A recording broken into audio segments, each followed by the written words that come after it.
ақш ақшасының құнын көрсетіп тұрған қаладағы айырбастау орындарындағы тақтайшалар сағат сайын түрленуде. 40 құбылған доллардың құны халықты әбігерге түсіргені жасырын емес. Бұл пікірді ақша айырбастаумен айналысатындар да қуаттайды. Барлығы ажиотаж, бірінші күні доллары деп бәрі спрос на доллары были. На второй день, наоборот, все сдавали. А сейчас уже ждут, что будет дальше.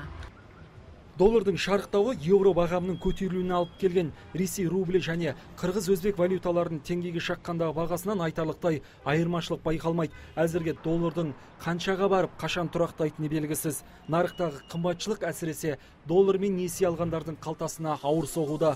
Ал саясаттанушылар конгресі қоғамдық бірлестігі басқармасының төрағасы Арман Ешмұратов айырбас бағамын еркін ұстау әлемдік нарыққа жаңа қадам деген ойда.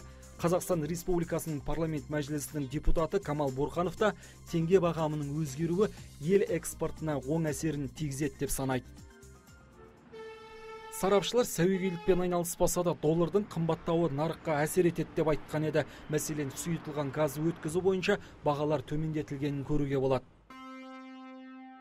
Сұйытылған мұнай газын көтерме саудада өткізу бағасы бір келісіне қосымша құн салығымен 65 теңгеден 60 теңгеге, яғни 7,7%-ға. Сұйытылған мұнай газын баллонда бөлшектеу саудада өткізу бағасы бір келісіне қосымша құн салығымен 120 теңгеден 110 теңгеге дейін, яғни 8,3%-ға. Сұйытылған мұнай газын баллонда көтерме саудада өткізу бағасы бір келісіне қосымша құн салығымен 70 теңгеден 60 теңгеге дейін, яғни 14,3%-ға. Шымкент газ сервис жауапкершілігі шектеулі серіктестігінің сұйытылған мұнай газын бөлшек саудада автокөлікке құю бағасының 1 литрі 34,7%-ға төмендеген.